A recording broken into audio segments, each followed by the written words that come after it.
Hello everyone, this is Tim Connerson. Welcome to my course, How to Use Coping Mechanisms, or as Freud would call them, defense mechanisms. And I wanted to do this course because I see a lot of people misusing coping mechanisms, becoming stuck in coping mechanisms. So I wanted to show how we can use them better. So the first one is repression. This should be shorter because I don't think you should use repression. It's very dangerous and causes problems. You'll see the text is, and you'll see this in the notes if you're taking this course on certain platforms. If not, it's Freud A to Z is the text that I'm using. Repression. To reduce anxiety, our brain shunts from consciousness, represses a dangerous impulse, idea, or memory. For example, a man forgets to attend the nuptials of his brother to a woman to whom he was attracted, repressing his continued romantic interest in her. In another example, a student of mine had, over a 2-year period, cared for her terminally ill husband, to whom she had been happily married for 12 years. But after his death, she had no memory of getting married or of her life with her husband before his illness. Photos of her marriage and their life together seemed like a dream or something from a past life. They jiggled no recall of the photographed events. Her husband's long illness and death had been so traumatic that she had to repress the good times because she couldn't bear to think about the happiness she had lost. I know a lot of people that are dealing with a lot of issues and traumas this way.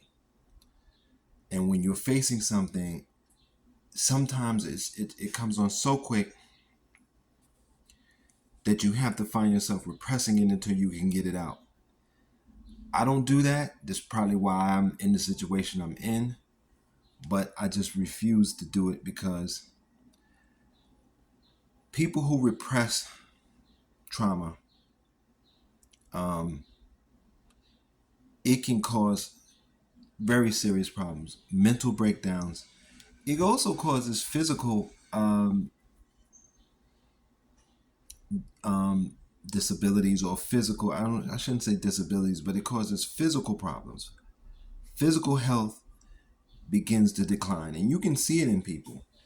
And some people are repressing things on purpose. Now, there are some people who have PTSD that it's repressed, they don't know it. But if you're having episodes where you're exploding from nowhere, you know you probably have PTSD, you're repressing a trauma.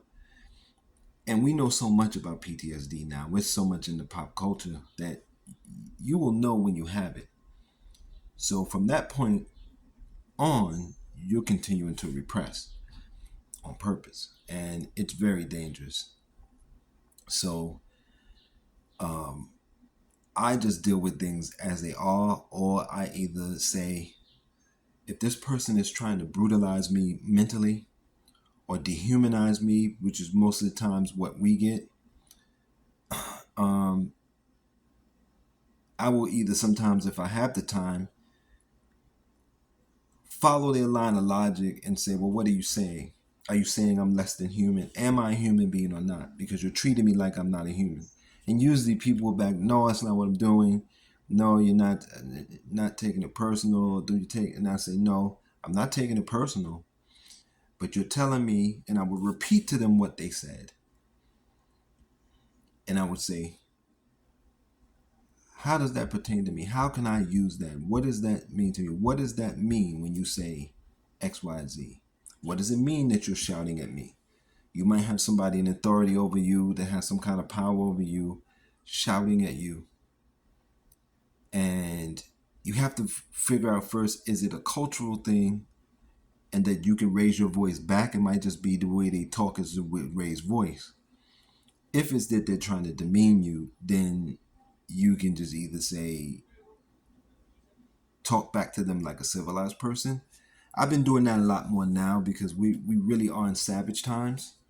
And so I just give the humanitarian back. Sometimes I'll say slick things or quick things to let them know, all right, I'm not going to take what you gave me. I'm not going to take the dehumanization and push it. I'm going to give it back, but in a civilized way where I won't get arrested or shot. This is the world we live in. So don't use repression if you can. If you know that you're repressing something, find a way to deal with it. And drinking and smoking is not dealing with it. You must deal with it, and deal with it sooner better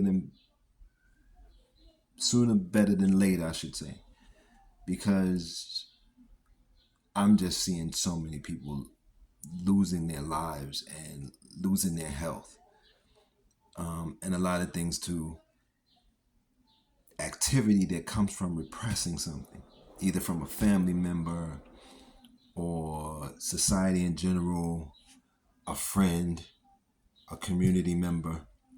And the one thing you have to understand about the people around you, and I'm in the United States, I'm speaking for people in the United States. And this might be true all over. I'm not living everywhere else, I'm living here.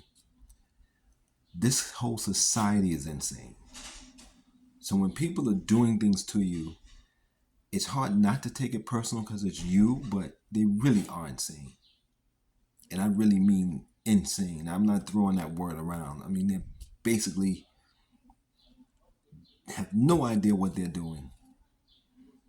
They're living based on fantasy and delusion deeply. And I don't care if you're just a regular person, ruling class, political class, they're all deeply delusional. So your parents, your siblings, your so-called friends are deeply, deeply disturbed. And you need to understand that. So what their attitude and their activity, sometimes you just got to say, these people are deeply disturbed. And so don't take their activity against you personal and repress it and think, well, they treated me like that, but that's all right. No. Think of it as if you're walking through a psych ward. That's the way walking through the United States is, traveling through the United States is. You're walking through a psych ward.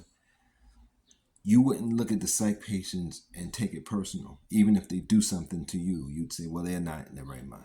That's the way you must behave yourself, at least for now, in the United States. That's what I do. And I don't have to repress anything because it doesn't really take effect, because I know that these people are insane. And I study psychology enough to know they're insane, but you don't have to. Just know this. There's a such thing as reality, and there's a such thing as unreality, or delusion, or fantasy. There are not 100 million realities. There's one reality, and we view it in different ways. So you have some people that are so disconnected, and when reality hits them, because reality will always assert itself, it overwhelms them. And a lot of times that causes people to repress. And then more reality, more repression, more repression. But your mind is going to deal with things. It's going to come up. And so stuffing it back down it's deadly. And I don't suggest that you use it. Some of the other coping mechanisms you can use for short periods of time to get through. And we're going to deal with some of those. This video went longer than I thought, but we're going to deal with some of those in the next few classes. Take care and be safe.